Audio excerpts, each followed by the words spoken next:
नमस्कार मित्रों, स्वागत है आप सभी का न्यू सेशन में। मैं रईस मिश्रा। आप सभी से निवेदन है कि चैनल को सब्सक्राइब कर बेल आइकन ज़रूर दबाएं और साथ ही वीडियो को लाइक कर शेयर ज़रूर करें, जिससे ज़्यादा से ज़्यादा लोगों का लाभ हो। आज मैं बिल्कुल ही नया टॉपिक शुरू करने वाला हूं, संख्या पद्धति नंबर सिस्टम। और हाँ, आपसे एक निवेदन और है कि वीडियो को अंत तक देखें, बहुत ही इंटरेस्टिंग वीडियो होने वाला है।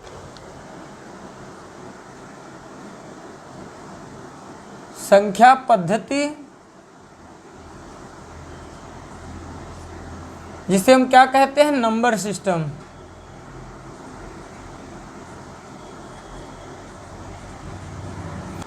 सबसे पहले नेचुरल नंबर, प्राकृतिक संख्याएं। नेचुरल नंबर क्या होती हैं? हम जो भी नंबर 1 से लिखते हैं, 1 2 3 4 5 6 इनफाइनाइट नंबर तक पूरी संख्याएं नेचुरल नंबर कहलाती हैं। 1 2 3 4 5 6 1 से शुरू होकर जहां तक हम पूर्ण संख्याएं लिख लेते हैं वो प्राकृतिक संख्याएं नेचुरल नंबर कहलाती हैं। नेचुरल नंबर को हम धनात्मक पूर्णांक भी कहते हैं। दूसरे में चलते हैं होल नंबर, पूर्ण संख्याएं। होल नंबर, नेचुरल नंबर में हम 0 इंक्लूड कर दें, 0 1 2 3 4 5 इनफाइनाइट तक लिख लें। 0 से लेके इनफाइनाइट तक अगर हम कोई भी नंबर लिख लें तो कौन सी नंबर कहलाती हैं? होल नंबर, पूर्ण संख्याएं कहलाती हैं।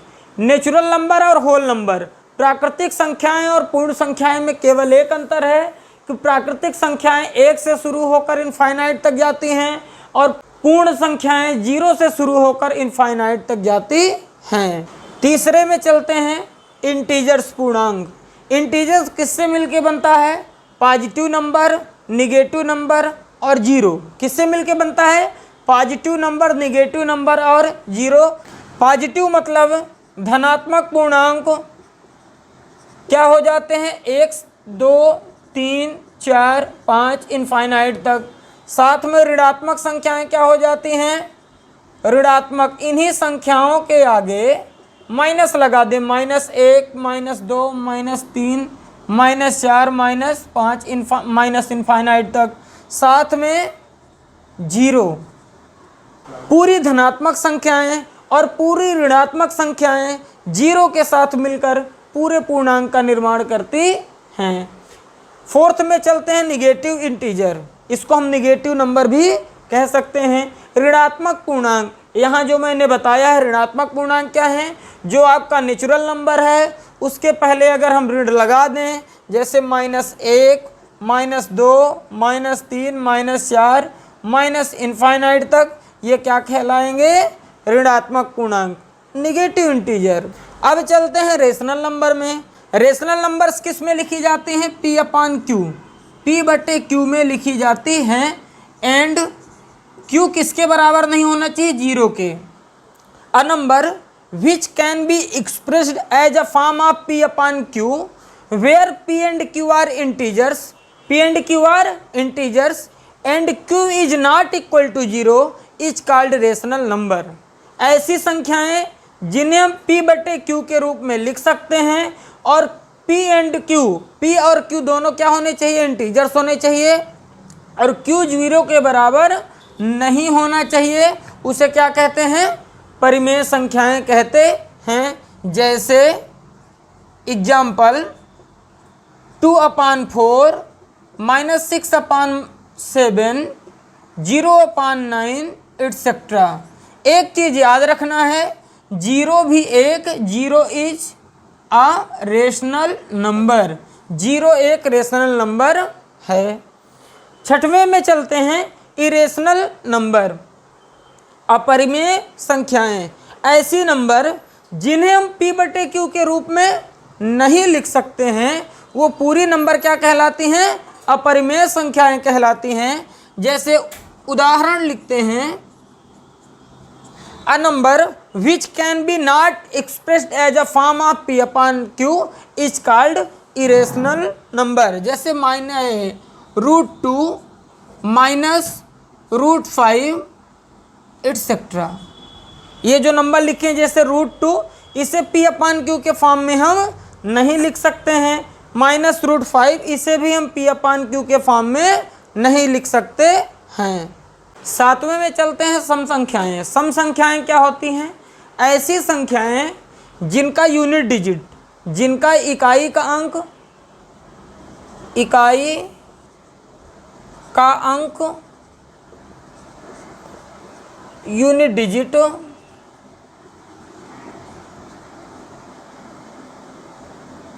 क्या होना चाहिए? 0 हो, 2 हो, 4 हो, 6 हो या 8 हो। सम संख्याएं किसे कहते हैं? ऐसी संख्याएं जिनका यूनिट डिजिट, इकाई का अंक 0 हो, 2 हो, 4 हो, 6 हो या 8 हो। जैसे 204, 506 एटसेट्रा। ऑड नंबर्स, विषम संख्याएं क्या होती हैं? जिनका इकाई का अंक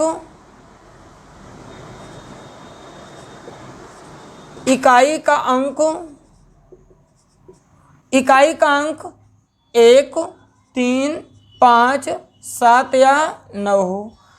ऐसी संख्याएं जिनका यूनिट डिजिट 1, 3, 5, 7 या 9 हो, वो संख्याएं विषम संख्याएं कहलाती हैं। प्राइम नंबर, अभाज्य संख्याएं, आप इससे समझ सकते हैं अभाज्य, जो संख्या किसी से भी भाज्य ना हो। ऐसी संख्या जो केवल 1 या खुद से, या तो 1 से डिवाइड हो या तो खुद से डिवाइड हो, उसे क्या कहते हैं? प्राइम नंबर, अभाज्य संख्याएं। जैसे 2, 5, 7, 11, 13, 17, 19 एटसेट्रा। 2 में चलते हैं। 2 या तो 1 से कट सकती है या तो खुद से कट सकती है। ऐसी संख्या जो किसी अन्य नंबर की टेबल में ना आती हो, उसे हम क्या कहते हैं? अभाज्य संख्याएं। अभाज्य, यहीं से समझ सकते हैं कि अभाज्य संख्याएं वे संख्याएं होती हैं जो किसी से भी ना कटें। कंपोजिट नंबर, भाज्य संख्याओं में अगर चलें तो वह संख्याएं जो खुद के अलावा किसी न किसी नंबर से और डिवाइड हो रही हो। भाज्य, भाज्य का मतलब समझ सकते हैं कि जो संख्या किसी और से भाज्य हो, किसी और से डिवाइड हो जाए, वो संख्या कंपोजिट नंबर मतलब भाज्य संख्याएं कहलाती हैं। जैसे 4, 6, 12, 20 एटसेट्रा। 4 में चले आए, 2 दूनी 4, 6 में आ जाएं, 2 तिहाई 6, 12 में 6 दूनी 12, 20, 10 दूनी 20। ऐसी संख्याएं जो किसी ना किसी नंबर से भाज्य हों, किसी ना किसी नंबर से डिविजिबल हों, वो संख्याएं कंपोजिट नंबर कहलाती हैं। आज के लेक्चर में इतना ही। कल के लेक्चर में हम पढ़ेंगे नंबर सिस्टम से रिलेटेड कुछ वर्ड प्रॉब्लम, कुछ शॉर्ट ट्रिक्स, उसके साथ कुछ इंपॉर्टेंट फैक्ट, कुछ इंपॉर्टेंट क्वेश्चन पढ़ेंगे। कल मिलते हैं। धन्यवाद।